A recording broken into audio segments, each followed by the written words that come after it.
Assalamualaikum warahmatullahi wabarakatuh. Alhamdulillahi rabbil alamin. Wassalatu wassalamu ala asyrafil anbiya'i wal mursalin Sayyidina wa maulana Muhammadin. Amma ba'du. Bapak Ibu para jemaah salat zuhur yang dirahmati Allah, alhamdulillah wa syukrulillah, Allah subhanahu wa ta'ala masih memberikan kesempatan kepada kita untuk beraktivitas menjalankan ibadah.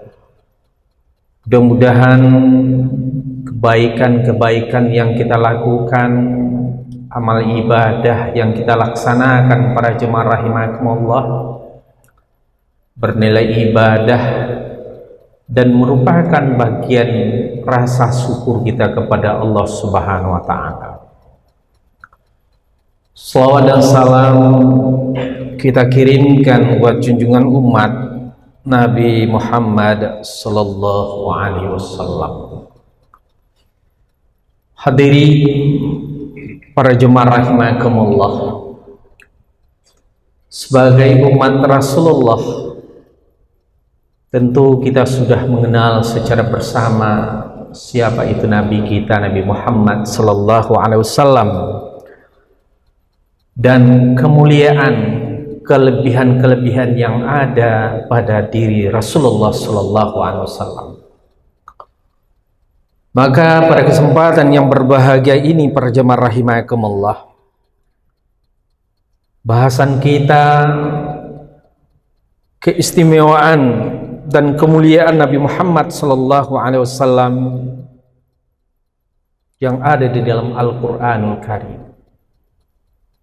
Hadirin para jemaah rahimakumullah, di dalam surat Al-Ahzab ayat 56 Allah berfirman, innallaha wa malaikatahu yusholluna 'alan nabi ya ayyuhalladzina amanu shallu 'alaihi wasallimu taslima.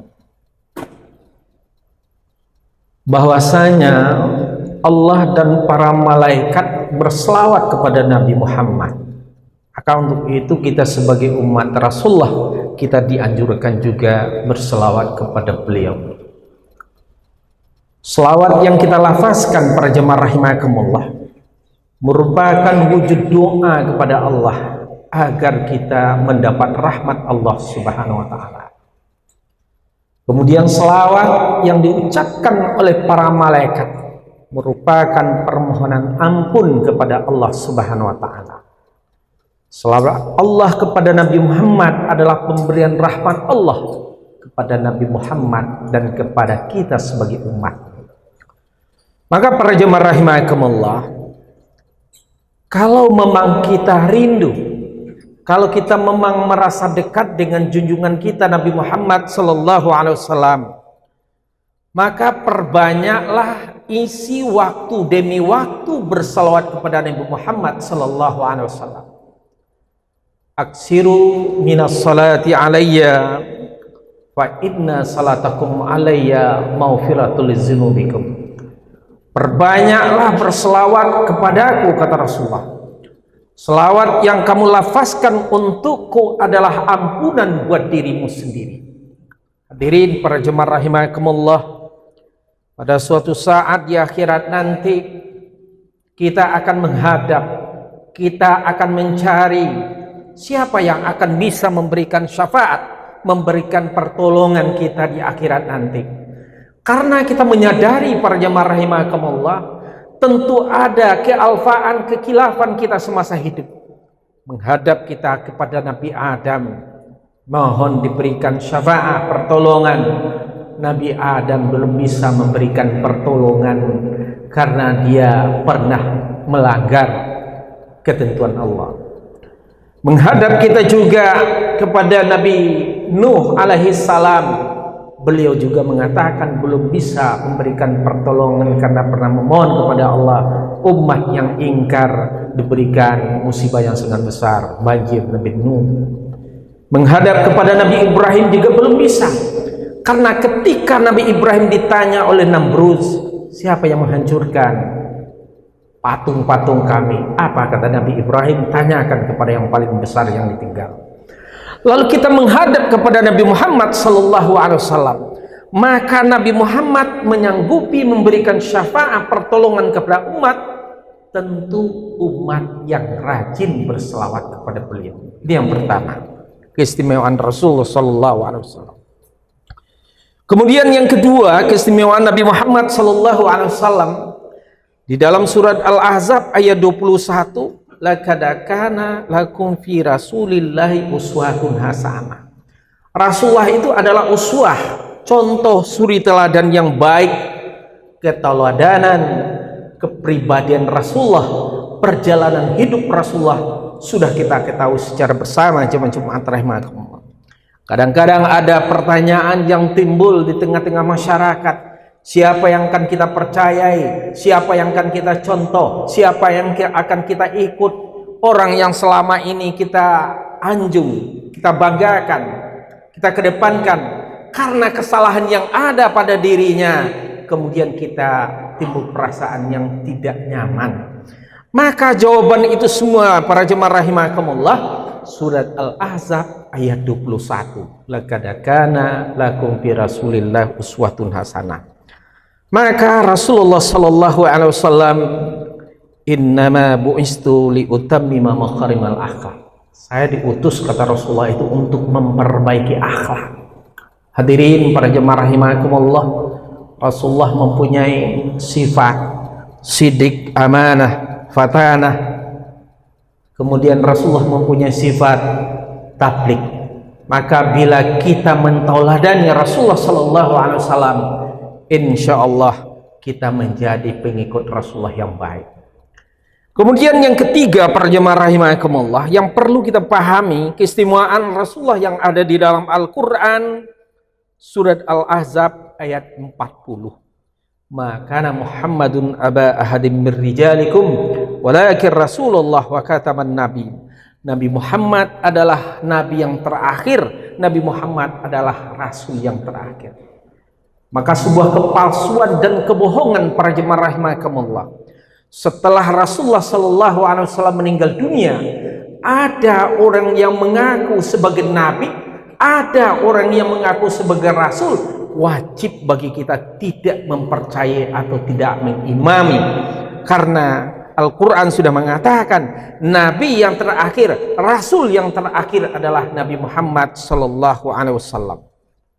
Hadirin para jemaah rahimakumullah, memang sejarah yang kita baca, pernah seseorang yang bernama Musailamah Al-Kadzdzab mengakui diri sebagai nabi, mengakui diri sebagai rasul, maka wajib tidak mempercayai. Bahkan di zaman era-era kita, para jemaah rahimakumullah, ada juga orang Indonesia yang mengakui diri sebagai nabi, maka wajib tidak kita percayai, para jemaah rahimakumullah. Hadirin para jemaah rahimakumullah. Kemudian keistimewaan Rasulullah sallallahu alaihi wasallam adalah pembawa petunjuk dan agama yang benar. Alladzi arsala rasulahu bil huda wa dinil haq liyuzhirahu 'ala ad-dini kulli walau karihal musyrikun. Itu keistimewaan Rasulullah, membawa petunjuk. Maka setiap kali tindakan yang kita lakukan, para jemaah rahimakumullah, bila kita mengikut berpedoman kepada arahan Rasulullah, mengingat pesan-pesan Rasulullah sallallahu alaihi wasallam, maka kita tidak akan salah. Dan agama yang kita anut, agama yang kita amalkan, para jemaah rahimakumullah, insyaallah tidak usah kita ragukan, insyaallah kita termasuk orang-orang yang baik, agama yang diakui, para jemaah rahimakumullah. Kemudian para jemaah rahimakumullah, keistimewaan Nabi Muhammad sallallahu alaihi wasallam di dalam Al-Qur'an, Rasulullah adalah rahmatan lil alamin. Wa ma arsalnaka illa rahmatan lil alamin, di dalam surat Al-Ahzab ayat 107. Baik bagi pengikutnya, baik bagi umatnya, baik orang yang mencintai beliau maupun orang yang membenci beliau, maupun orang yang tidak mengikuti Nabi Muhammad sallallahu alaihi wasallam, beliau adalah rahmat bagi semesta alam. Hadirin para jemaah rahimakumullah, insyaallah umat Rasulullah diberikan kesempatan pertama untuk masuk surga, dan umat Rasulullah sallallahu alaihi wasallam diberikan kesempatan ruang-ruang waktu untuk memperbaiki diri. Kalau kita baca para umat-umat sebelumnya, ketika Allah itu sudah murka, ketika perbuatan manusia sudah melampaui batas, pada saat itu hukuman azab Allah turun. Sementara kita umat Rasulullah masih diberikan kesempatan untuk memperbaiki diri, untuk bertobat. Insya Allah sebelum roh belum sampai di kerongkongan, matahari belum terbit di barat, belum terjadi yang namanya hari kiamat, ada umat, ada manusia ingin memperbaiki diri, bertobat kepada Allah Subhanahu wa taala. Insyaallah para jemaah rahimakumullah, Allah akan mengampuni kesalahan dan kealpaannya bila taubat tersebut dengan taubat nasuha, taubat dengan niat tidak akan mengulangi, taubat dengan niat tidak akan melakukan kesalahan yang sama, taubat dengan niat akan melaksanakan apa yang diperintahkan oleh Allah, taubat dengan niat akan memakmurkan masjid, akan membaca Al-Quran, melaksanakan seluruh yang diperintah oleh Allah, dan meninggalkan larangan-larangan Allah Subhanahu wa taala. Hadirin para jemaah zuhur rahimakumullah, betapa bahagianya kita sebagai umat Rasulullah sallallahu alaihi wasallam dengan kemuliaan, dengan keistimewaan yang diberikan oleh Allah kepada Nabi Muhammad. Kita sebagai umatnya juga mendapatkan dampaknya para jemaah rahimakumullah. Itu diantaranya tadi kita mendapat dampak positif, mendapat dampak kebaikan, terutama kita diberikan kesempatan oleh Allah untuk mendapat syafaat Nabi Muhammad sallallahu alaihi wasallam. Maka untuk itu sebagai umat Rasulullah kita tidak boleh kikir, kita tidak boleh malas berselawat kepada Nabi Muhammad sallallahu alaihi wasallam. Semakin banyak umat berselawat kepada nabinya, maka akan semakin rasa dekat umat dengan Rasulnya. Semakin banyak umat melafazkan selawat, maka akan semakin mengingat umat akan pesan-pesan Rasulullah sallallahu alaihi wasallam. Di antaranya ibadah yang kita laksanakan para jemaah rahimakumullah. Mudah-mudahan kajian zuhur yang singkat ini menjadi bahan renungan buat kita semua, dan kita selalu berdoa kepada Allah Subhanahu wa taala, baik bagi kita yang sudah berada di raudhah maupun yang belum, kita berdoa kepada Allah semoga kita satu arah, satu tujuan dengan Rasulullah sallallahu alaihi wasallam, menuju tempat yang diridai oleh Allah Subhanahu wa taala. Bila ada kekilafan, kealfaan dan kesalahan kita dalam keseharian, kita mengevaluasi pada malam hari, bermunajah kepada Allah, cepat bertobat, mohon ampun kepada Allah Subhanahu wa taala. Semoga kita berpulang kepada Allah dalam keadaan husnul khatimah. Hadirin para jemaah rahimakumullah, sebagai pengikut Rasulullah yang baik, sebagai pengikut Nabi Muhammad yang selalu dekat dengan beliau, insya Allah kita akan satu tujuan, satu arah dengan Nabi Muhammad sallallahu alaihi wasallam. Mudah-mudahan kajian ini bermanfaat buat kita dan sama-sama kita amalkan, dan kita ingat selalu pesan-pesan Rasulullah, pesan-pesan Allah Subhanahu wa taala yang ada dalam Al-Qur'an. Semoga perjalanan hidup kita baik untuk menuju akhirat. Aqulu qouli hadza fastaghfirullah wallahul muwaffiq ila aqwamit thariq. Assalamualaikum warahmatullahi wabarakatuh.